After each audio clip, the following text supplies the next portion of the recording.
chapitre 4 et à partir du verset 16. Jésus est à Nazareth, la ville où il a été élevé. Luc 4, verset 16.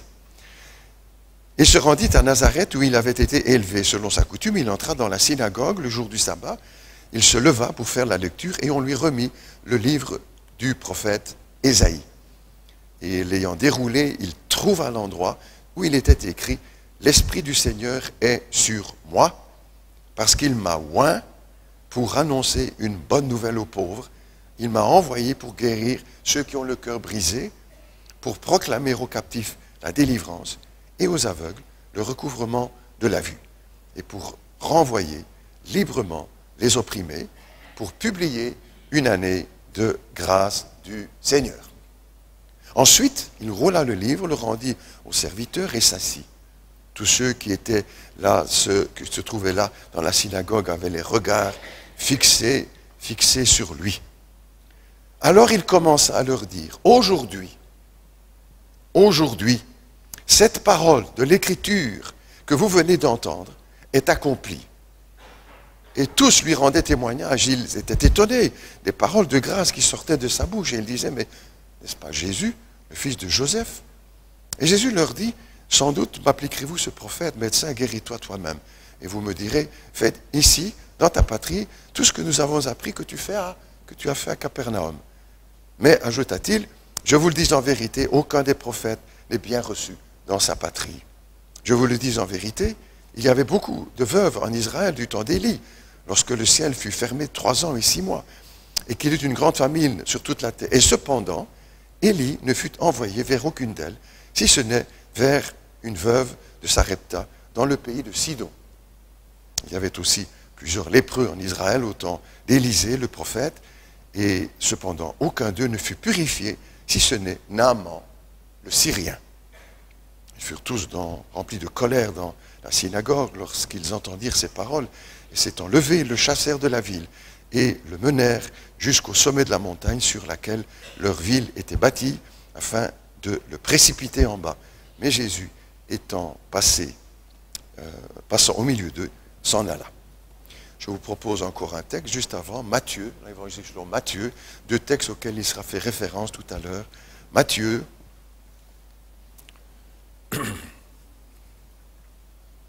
au chapitre 13, Matthieu 13 et verset 16.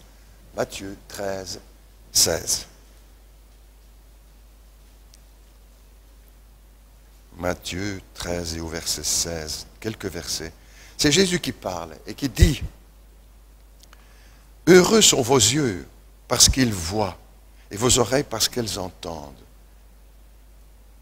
Je vous le dis en vérité, beaucoup de prophètes et de justes ont désiré voir ce que vous voyez et ne l'ont pas vu.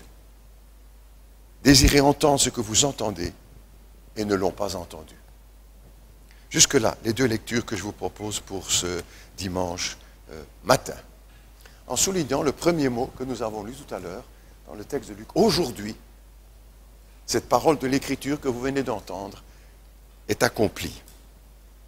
Il y a beaucoup de prophéties qui sont en train de s'accomplir aujourd'hui, sous nos yeux. Et en ce qui concerne les prophéties, notre génération est une génération privilégiée parce qu'elle voit beaucoup de choses qui ont été annoncées. Il y a bien des générations qui nous ont précédés, qui auraient voulu voir ce que nous voyons, entendre ce que nous entendons, et n'ont rien entendu pendant des siècles pour certains d'entre eux, pour certaines générations. Aujourd'hui, génération privilégiée, nous voyons la Bible, ou en tout cas les prophéties de la Bible, s'accomplir. Nous voyons les paroles de l'Écriture qui deviennent événements sous nos yeux. Nous voyons les phrases, les mots de la Bible qui deviennent des images que nous pouvons voir par exemple sur nos écrans de télévision. Depuis plusieurs décennies, en effet, beaucoup de prophéties se réalisent, s'accomplissent. Et on pourrait reprendre cette parole de Jésus pour ceux de sa génération, puisque eux aussi voyaient beaucoup d'accomplissements dans la personne du Messie. Transposer cette parole pour nous aujourd'hui. Beaucoup ont désiré voir ce que nous voyons. nos grands-parents ou arrière-grands-parents chrétiens auraient voulu voir ces accomplissements prophétiques que nous voyons, n'ont rien vu, rien entendu. Beaucoup ont désiré voir ce que vous voyez, n'ont pas vu, entendre ce que vous entendez, ils n'ont pas entendu. Mais heureux sont vos yeux parce qu'ils voient. Et nous faisons partie aujourd'hui de ces bienheureux parce que nous voyons beaucoup de prophéties s'accomplir. Des prophéties certaines qui sont accomplies il y a plusieurs siècles, tout au début, avec le Christ bien sûr. Lui va concentrer l'accomplissement de beaucoup de prophéties, puisque les prophètes, inspirés de Dieu, avaient détaillé la personne du Messie pour qu'on ne se trompe pas sur son identité, pour qu'on sache que c'est lui qui est le Messie, qui est le Christ. Donc certains se sont déjà accomplis il y a bien longtemps, et beaucoup maintenant en train de s'accomplir sous nos yeux. Quelques-unes que je cite, Israël devait être dispersé parmi les nations, comme l'avait déjà annoncé Moïse d'ailleurs. Tout ça s'est accompli. Ils ont été dispersés parmi les nations. La terre d'Israël est devenue un désert. Et puis aujourd'hui, Dieu qui ramène le peuple d'Israël sur la terre d'Abraham, d'Isaac et de Jacob. Ça, c'est aujourd'hui. Et ça, nos yeux le voient, nos oreilles l'entendent, le vivent. Les prophètes avaient annoncé que Jérusalem deviendrait une pierre pesante pour toutes les nations. Pendant 2000 ans, rien du tout. Aujourd'hui, sous nos yeux, nos oreilles, sur nos écrans de télé, nos radios, Israël, Jérusalem devient une pierre pesante, un problème pour toutes les nations. Sous nos yeux, à nos oreilles. Ou encore le 4e empire dont avait parlé le prophète Daniel dans sa vision de la grande statue, la vision prophétique sur les temps à venir. Le 4e empire qui se met en place aujourd'hui, l'ancien empire romain, sous la forme de l'Europe. Même les non-chrétiens le reconnaissent. C'est la renaissance, en quelque sorte, de l'ancien empire romain. Nous le voyons sous nos yeux. Et le pays qui était devenu comme un désert, selon les paroles du Seigneur, aujourd'hui devient comme un jardin d'Éden. Toutes ces images que nous pouvons voir, ces films sur la prospérité d'Israël, c'est sous nos yeux, c'est maintenant, on le voit. Beaucoup auraient voulu voir ce que nous voyons, n'ont pas vu. Beaucoup auraient voulu entendre ce que nous entendons et ne l'ont pas entendu. Nous sommes une génération de privilégiés. Et il faut être conscient aussi de notre privilège de voir ces prophéties s'accomplir. Le Seigneur a annoncé aussi d'autres événements qui sont en train de se mettre en place et dont nous voyons les prémices. La parole ainsi annonce qu'un jour, un homme se lèvera pour dominer le monde entier. Pour dominer le monde entier. Aujourd'hui, cela est en train de s'accomplir sous nos yeux. Et ceux qui sont attentifs aux textes bibliques et aux événements de l'actualité peuvent reconnaître, dire, ouh, oh, mais ça fait partie des prophéties. Ça, c'est le plan de Dieu qui est en train de se mettre en place. Dans le cadre politique, de la technologie, de la morale, sociale, tout se met en place comme un immense puzzle. Et les pièces les unes après les autres pour l'accomplissement des prophéties. Le livre de l'Apocalypse est un livre qui nous révèle les choses à venir. Il nous montre que Dieu reste maître. C'est là un peu le sens du livre d'Apocalypse. Pas chaque détail, mais le sens profond. De nous montrer que Dieu reste maître de la situation. Et ce qui est devant nous ne va pas arriver par accident ou par hasard, mais fait bien partie du plan de Dieu. Le livre de l'Apocalypse nous montre que la terre connaîtra encore de terribles événements. De terribles événements. Le livre de l'Apocalypse nous rappelle aussi que Dieu conduit l'histoire, pas seulement dans le passé, mais aujourd'hui et dans l'avenir. Et le livre de l'Apocalypse nous montre aussi que l'aboutissement de cette histoire, c'est la gloire de Jésus-Christ. Dans l'Apocalypse, nous avons lu tout à l'heure le chapitre 13, pour ceux qui sont familiers de ces textes aussi, ils savent que c'est là où il est question d'un personnage particulier, qui est surnommé la bête. Deux bêtes en fait. Une bête qui porte des cornes comme un agneau, mais qui parle comme un dragon. l'équivoque, la tromperie, la séduction. C'est quoi? C'est un agneau ou bien c'est un dragon? Un dragon, c'est un agneau. La confusion sur ce personnage. Et ici, la bête, qui porte ce nom-là, portera d'autres noms dans l'Écriture. Nous trouvons par exemple qu'il sera appelé l'Antichrist, l'impie, le sans-loi, le dévastateur, l'homme de péché, l'adversaire, le fils de perdition, qui nous aide aussi à cerner le personnage pour lorsque nous le verrons se lever et se mettre en place.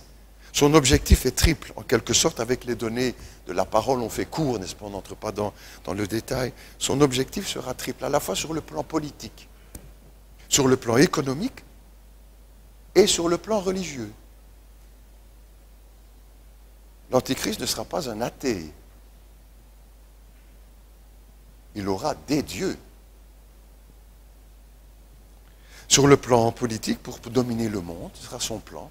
Les textes sont clairs là-dessus, n'est-ce pas? Dominer le monde. Sur le plan économique, contrôler l'économie, le commerce, les banques, les sociétés financières. Et troisièmement, sur le plan religieux, se faire adorer par tous les hommes de la Terre, de la planète. Vous savez, tous les dictateurs ont rêvé de dominer le monde. Quand on regarde tout au long de l'histoire, c'était leur projet, leur ambition, de conquérir le monde. Que ce soit les empereurs romains, Alexandre le Grand, Charles Quint, Louis XIV, Napoléon, Hitler, Mao Tse-tung, Lénine, Staline, d'autres encore, conquérir le monde. Alors qu'est-ce qui leur manquait? Pourquoi n'y sont-ils pas arrivés? Ce qui manquait, c'était la technologie, le progrès, tout ce dont nous bénéficions aujourd'hui. Et s'ils avaient bénéficié de toute cette technologie moderne, ils y seraient arrivés à conquérir le monde. Ce n'était pas le temps de Dieu. Pas encore en tout cas. Aujourd'hui, les prodiges de la technologie rendent cette domination mondiale possible. Pas seulement possible, mais réalisable. Il y a encore 70 ans, l'incrédule ou les incrédules pouvaient se pouffer de rire devant ce que la Bible annonçait, dans ces passages en tout cas, un gouvernement mondial. On recule un petit peu, 70, une centaine d'années en arrière, mais on ne pensait pas à tout ça. On était devant les guerres, les 2 guerres mondiales. Comment ça, une dominante? Qu'est-ce que la Bible raconte là? Ou encore un État d'Israël. Ils sont dans les fours crématoires, les Israéliens. Il y a à peine 70 ans. Ou encore quand Jérusalem deviendrait une pierre pesante pour tous les peuples. Mais Jérusalem n'existait pas. On n'en parlait nulle part. Ou encore, je pouvais rire quand on parlait d'une dictature planétaire. Un homme gouverne. Laissez-moi rire, laissez-moi rire. Mais aujourd'hui, plus personne ne rit. En tout cas, tous ceux qui ont ri il y a plusieurs décennies, aujourd'hui ne rient plus. Ils sont encore là. Hein. On ne rit plus de ça. Parce que tout ça maintenant est dans le réel. Devant nos yeux. À nos oreilles. Aujourd'hui, tout cela est du domaine du possible. Du réel déjà, c'est entré dans l'histoire. Entre autres, la technologie rend tout cela possible. Et même certains petits détails qui sont en train de se réaliser et qui nous étonnent. Il y a une dizaine d'années, en 2008 exactement, la RTBF programmait une émission sur dans la rubrique Questions à la une. Vous vous souvenez de ça certainement. Et cette émission était consacrée, celle-là en particulier, avec le titre « Les puces électroniques placées sous la peau ». Peut-être certains se souviennent de cela. Une puce donc qu'on peut stocker, sur laquelle on peut stocker une quantité incroyable d'informations dans tous les domaines, médical, juridique, fiscal, culturel. Et cette marque se place sous la main, sous la peau de la main.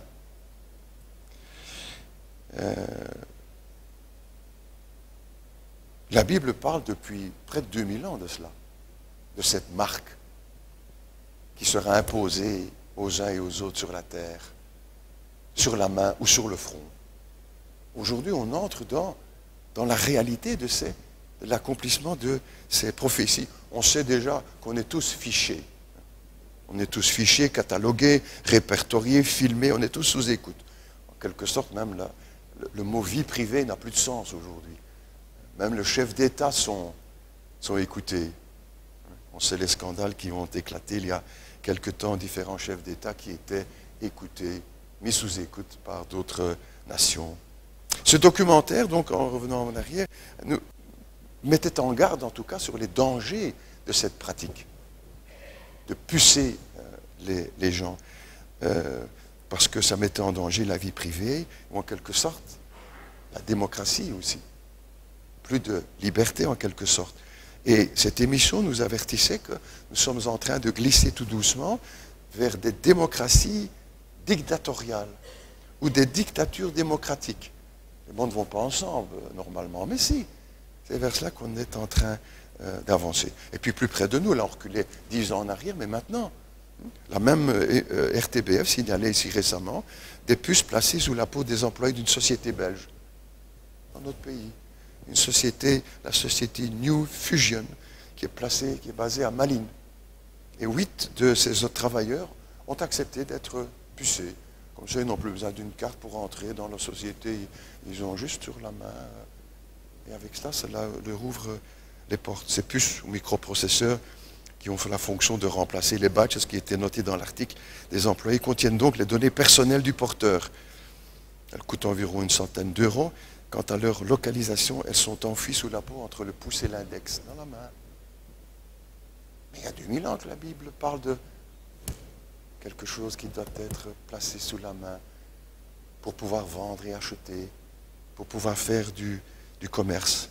Et le texte en cours de la RTBF signalait que déjà en Hollande, depuis 10 ans, ces choses se pratiquent. Depuis 10 ans en Hollande.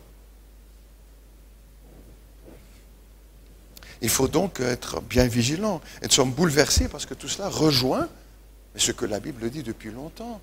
On en a ri peut-être pendant des siècles et puis maintenant on ne rit plus. Parce que tout cela fait partie de notre quotidien. Et peut-être qu'un jour, dans votre société, on va vous proposer aussi d'être pucés comme les animaux. C'est bouleversant, n'est-ce pas, que tout cela rejoint ce que la Bible annonce aujourd'hui.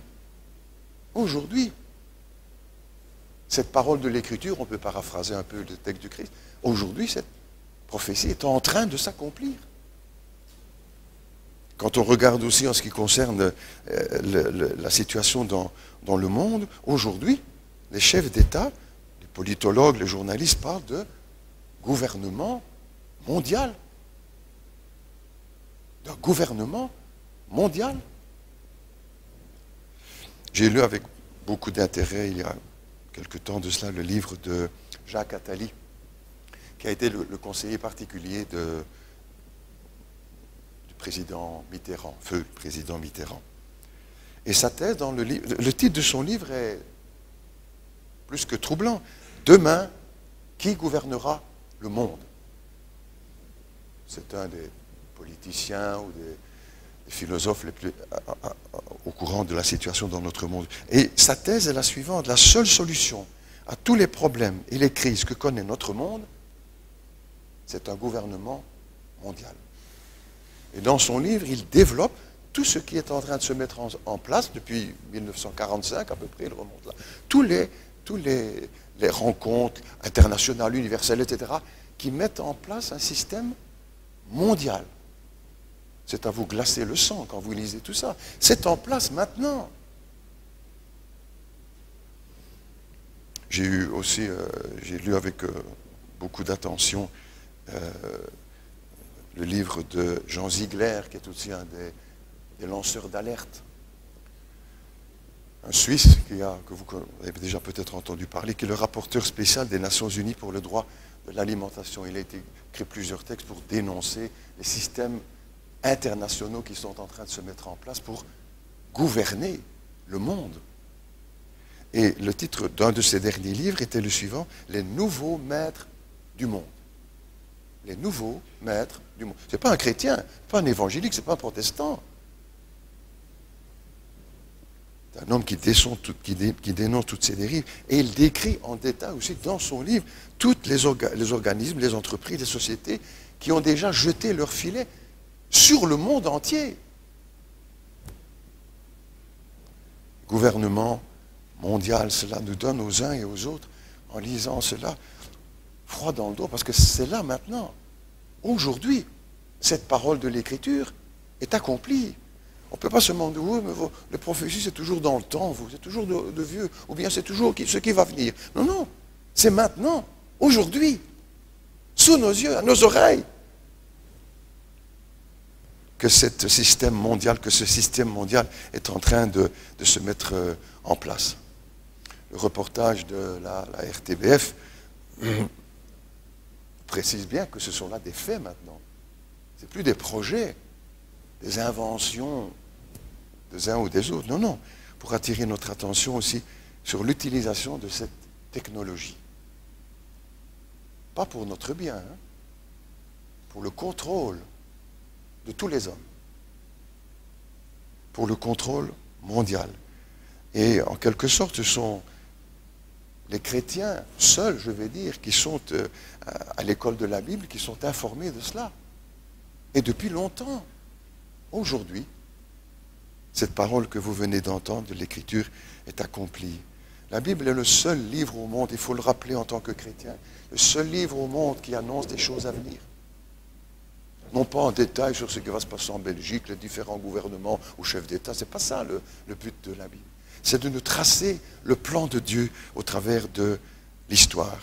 Comment est-ce possible que ces événements sont ainsi annoncés à l'avance?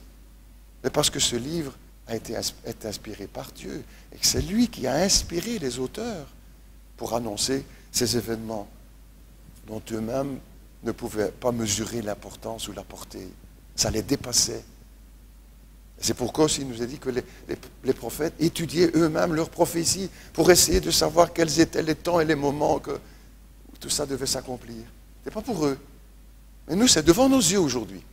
C'est aujourd'hui.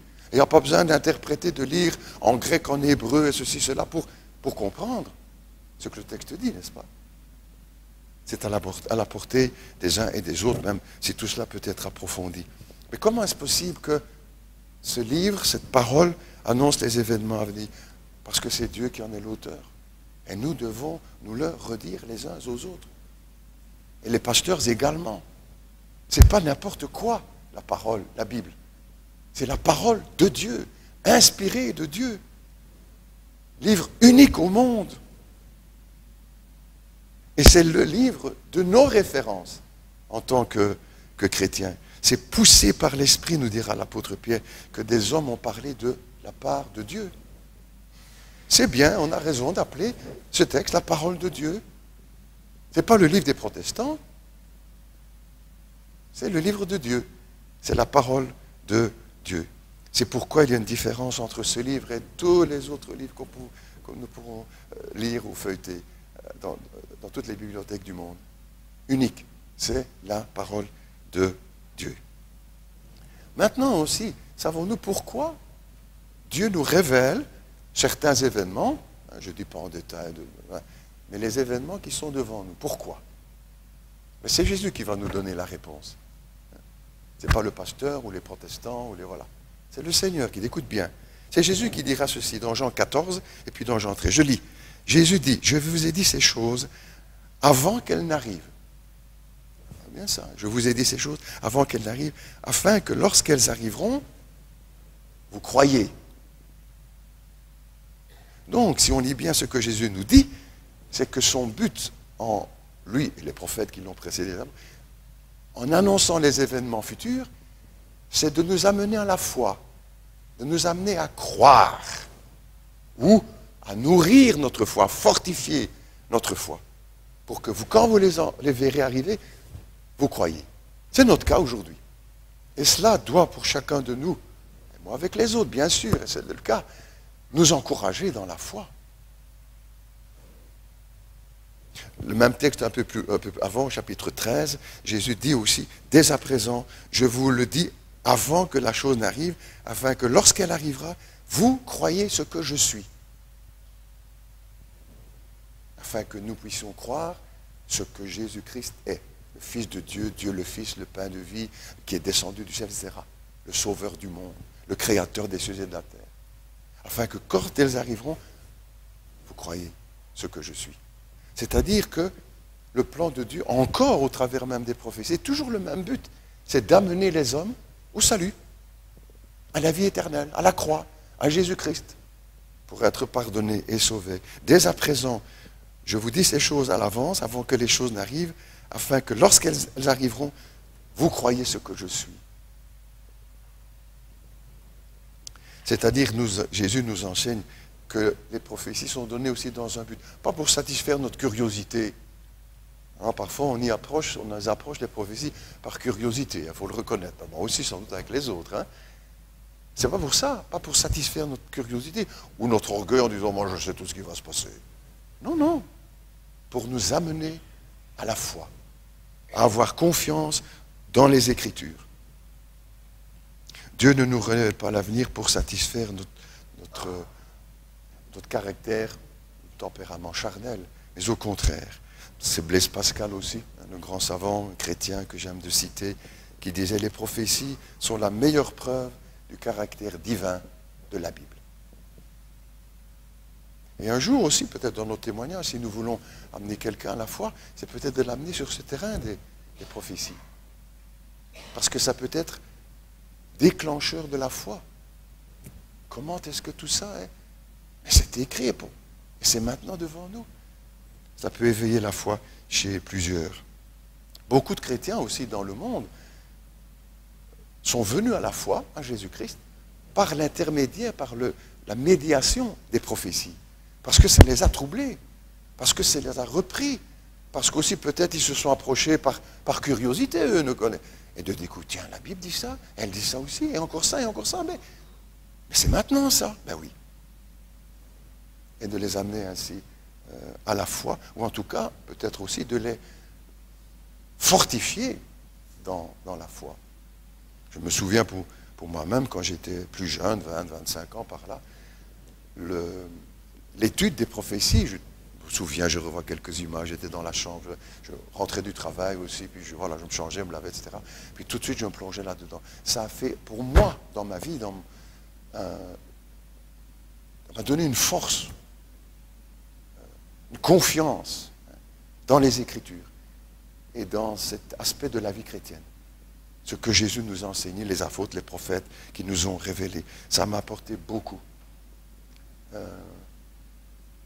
Et mon père aussi, qui était bien intéressé par tout ça, me disait, tu vas voir Philippe, tu es plus vieux que moi bien sûr, hein, mon père, tu vas voir, ça va arriver. Et puis j'entendais aux radios, etc. On n'avait pas la télé encore à ce moment-là, on a eu très tard. Soit on écoutait la radio, on dit, tu vois, je t'avais dit, tu vois, je t'avais dit. Et là c'était les prémices encore, mais aujourd'hui ça se dévoile devant nous, n'est-ce pas, une dimension qu'on ne peut pas contester, dire, oh non, ça c'est une interprétation personnelle. Non, non, pas possible ça. Hein.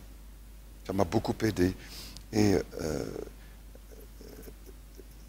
cela a pour effet aussi de consolider notre foi. Et j'espère que ce sera aussi une de ces fruits après la prédication de ce matin. Et c'est comme si Dieu nous disait, n'est-ce pas, quand nous lisons et puis que nous entendons à la radio, à la télé, tu vois, je te l'avais dit. Tu vois, je te l'avais prévenu. Tu vois, je ne t'ai pas menti. Tu vois, tu peux avoir confiance en ma parole, en moi. Tu peux avoir foi. Tu peux me faire confiance.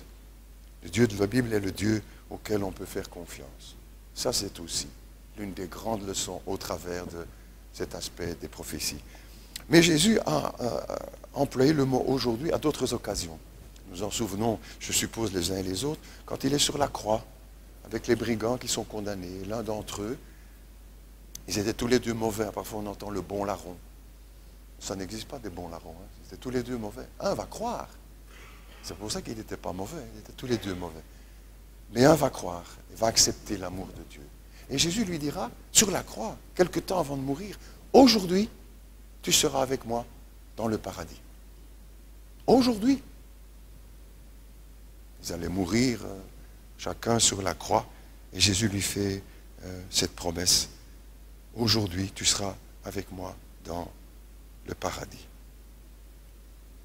Jésus a dit des paroles, a prononcé des paroles que jamais personne n'a osé prononcer. Et déjà de son temps, la foule le disait, jamais homme n'a parlé comme cet homme. Et aujourd'hui, c'est encore vrai. Si vous lisez les textes des Écritures et tous les auteurs que vous pouvez lire aujourd'hui, il n'y a jamais un qui parle comme Jésus. La Bible nous dit entre autres qu'il parlait avec autorité. Ça veut dire quoi? Ça veut dire qu'il criait. C'est ça l'autorité? Non. Avec assurance. Il donnait des paroles de vérité qui ne se discutent pas. C'est ça l'autorité. Quand tout le monde se met à discuter, tout ce que vous avez dit, bon, ben, pas lui. En vérité, je vous le dis. Il n'y a pas à discuter. C'est ça parfois qui est difficile pour certaines personnes de l'extérieur. Dire, si je me convertis, je vais devoir accepter tout ce que le Christ a dit. Oui. Oui. C'est ça aussi la vie chrétienne. Pas seulement croire en Jésus qui est sauvé, mais ça veut dire faire ce qu'il a dit. Et obéir à... Il parle avec assurance, il n'a pas lancé des peut-être. Vous lisez tous les textes des évangiles, vous ne trouvez jamais ce mot-là dans la bouche de Jésus. Peut-être, probablement, il se pourrait que, il y a de fortes chances pour que, les probabilités, ce serait que jamais. Tu imagines qu'il dit sur la croix au brigand, écoute, il y a de fortes chances que tu sois dans le paradis avec moi aujourd'hui. Non, hein.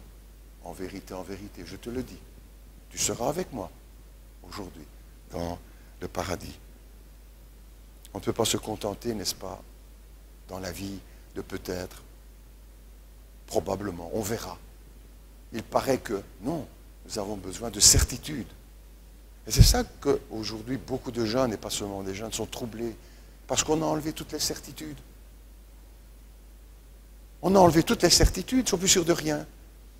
Même d'eux-mêmes. Il n'y a plus de valeur.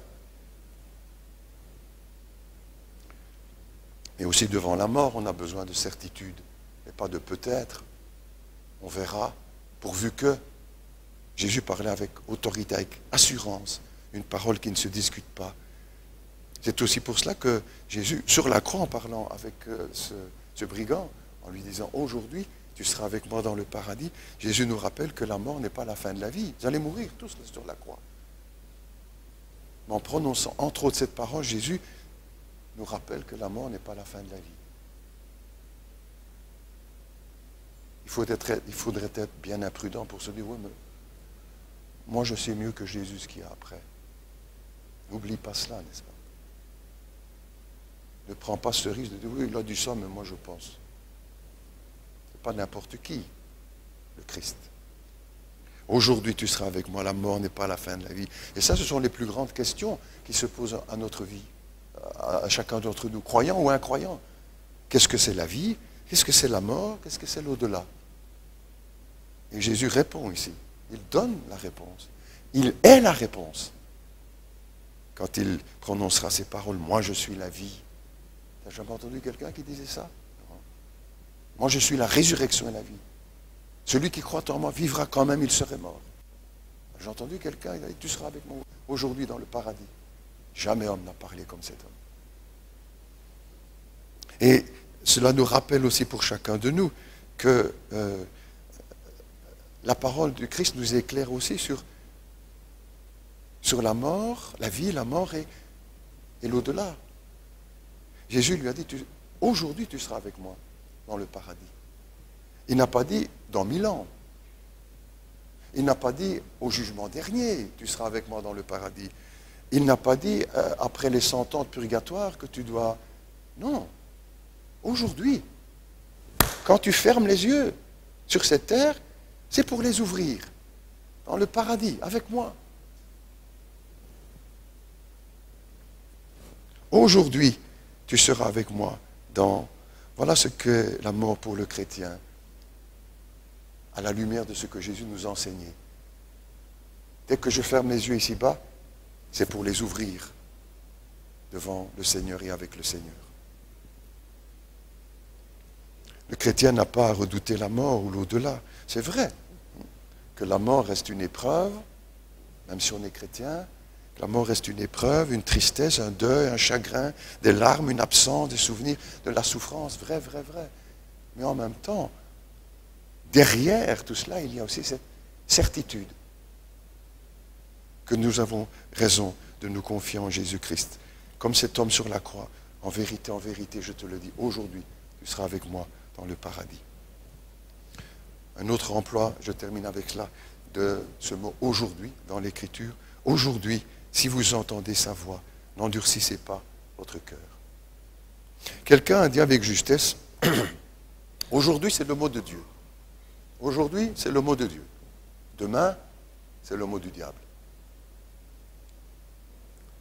En réalité, nous vivons souvent pour demain. Tous.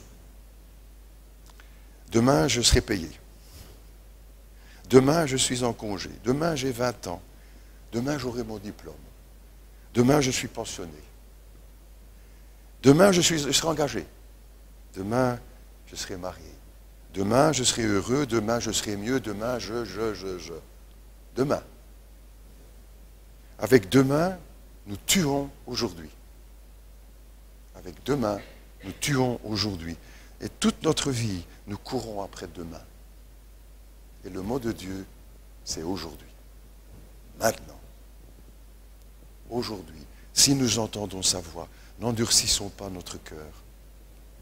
J'ai lu dans la presse il y a quelque temps que Guy Gilbert, qu'on a surnommé le prêtre des Loubards, en Belgique, là, qui était un copain du prince Laurent, paraît-il. Il a écrit un livre que je n'ai pas lu, mais enfin j'ai lu un extrait dans un article. Il a écrit un livre, Rallumer le feu. Donc, Guy Gilbert, le prêtre des Loubards. Et dans ce livre, il a écrit entre autres cette phrase, « Le pire, c'est de vivre hier ou demain. » Le pire, c'est de vivre hier ou demain. Le mot de Dieu, c'est aujourd'hui. Aujourd'hui, cette parole de l'Écriture, vous voyez, est accomplie. Aujourd'hui, c'est le jour du salut. C'est dans la Bible, ce n'est pas moi qui l'invente. Aujourd'hui, c'est le jour du salut. Et vous savez que dans le monde entier, tous les jours, il y a des dizaines, des centaines de personnes qui viennent à Jésus-Christ. Parce que pour eux, c'est le jour du salut. Et demain, même chose. Et puis, aujourd'hui, peut-être pour quelqu'un d'entre nous aujourd'hui, peut-être aussi, il est temps. Non, mais pas demain. Dimanche prochain, ça, je suis décidé, je viendrai. C'est aujourd'hui. Pas pour moi. Aujourd'hui. Aujourd'hui, ne pas endurcir notre cœur. Parce qu'à force d'endurcir notre cœur, il devient de plus en plus dur et rebelle à l'Évangile. Chaque fois qu'on reporte, on se remet en danger. La Bible a raison quand elle dit, aujourd'hui, si nous entendons sa voix, n'endurcissons pas notre cœur. Mais ce n'est pas seulement pour ceux qui ne sont pas encore dans la foi, mais aussi pour les chrétiens. Parce qu'il y a des chrétiens aussi, des pasteurs, qui doivent remettre des choses en ordre dans leur vie. Si le Seigneur nous dit aujourd'hui qu'il y a quelque chose que nous devons remettre en ordre dans notre vie, il ne faut pas attendre demain. Hein. Aujourd'hui, si nous entendons sa voix, pour dire attention, il ne faut plus regarder ça, mon gaillard. Hein. Attention, il ne faut plus fréquenter tel copain, mon gaillard ou mademoiselle. Attention, il faut... Écoute ce que le Seigneur te dit. Moi, je ne sais pas. Hier, j'entendais parler d'une personne dans l'église, etc. Secret, voilà, bien sûr. Une vie double, mais pas à moitié double, hein, vraiment double. Pied dans l'église et vraiment un pied dans le monde. Qui vient parmi nous et qui entend et qui... Peut-être aussi ce matin, si on entend la voix du Seigneur, si nous entendons sa voix, aujourd'hui, n'endurcissons pas notre cœur. Pas seulement pour ceux qui doivent se convertir, pour nous aussi chrétiens. Ne tarde pas. Si tu entends la voix du Seigneur, aujourd'hui, si nous entendons, ou encore avec cette parole de Josué, aujourd'hui, choisissons qui nous voulons servir. Pas en qui seulement nous voulons croire. Josué croyait déjà en Dieu, mais il s'est engagé à servir Dieu. Il y a beaucoup, n'est-ce pas, parmi nous qui doivent s'engager. Aujourd'hui, je vais servir Dieu. Pas seulement être un acteur de la vie chrétienne ou de la vie de l'Église. Pas un spectateur, pardon, plutôt un acteur. Je vais faire, je vais m'engager. J'ai choisi de servir, pas seulement de croire, mais de servir. Je vais le faire quand? Aujourd'hui. C'est ce que Josué disait au peuple d'Israël. Aujourd'hui, choisissez qui vous voulez servir. Prions ensemble. Notre Dieu, notre Père, nous te remercions pour ta parole. Elle est précieuse à nos cœurs, bien sûr, parce que tu veux nous conduire, tu veux nous instruire, nous bénir, tu veux nous guider pour notre bien.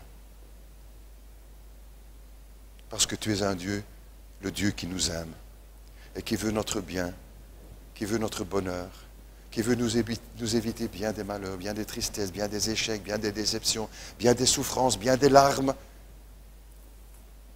Aide-nous à savoir écouter aujourd'hui. Aujourd'hui, si l'un ou l'autre parmi nous a entendu, ou tous, ou chacun, pour nous-mêmes, quelque chose, une parole, aujourd'hui, si nous avons entendu sa voix, n'endurcissons pas notre cœur. Aujourd'hui, c'est le jour du salut. Peut-être quelqu'un doit venir, ou plusieurs, un jeune, un moins jeune, un couple, une famille, un papy, une mamie. Ne remets pas à demain. C'est aujourd'hui que le Seigneur nous appelle. C'est aujourd'hui aussi que le Seigneur nous donne de voir sa parole s'accomplir, pour nous encourager, pour nous fortifier dans la foi et pour nous rappeler que nous avons raison de lui faire confiance et de faire confiance à sa parole, parce que sa parole est la vérité.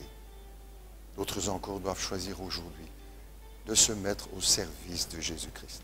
Pas seulement de profiter de tout ce qui se fait dans l'Église ou de relever les manches pour servir et le décider aujourd'hui. Comme Josué le recommandait au peuple. Choisissez aujourd'hui qui vous voulez servir. Nous prions encore, Père Céleste, pour celui ou celle qui est parmi nous et qui n'est pas encore venu, qui peut-être endurcit encore son cœur, qui reporte. Je viens à toi aujourd'hui. Pardonne mes péchés. Pardonne aujourd'hui mes péchés. Purifie mon cœur. Change ma vie. Change ma vie. Aujourd'hui, je veux m'attacher à toi. Je crois que tu es mort pour mes péchés à Golgotha. Je crois. Je crois que tu es ressuscité. Je crois. Je décide aujourd'hui. J'accueille le Seigneur Jésus dans ma vie. Je reçois le Seigneur Jésus dans ma vie par la foi. Maintenant, aujourd'hui. Et à partir d'aujourd'hui, je veux vivre pour lui et avec lui. Jusque dans l'éternité. Père Céleste, veuille par ton esprit et par la parole prêchée faire ton œuvre dans nos cœurs. À tous.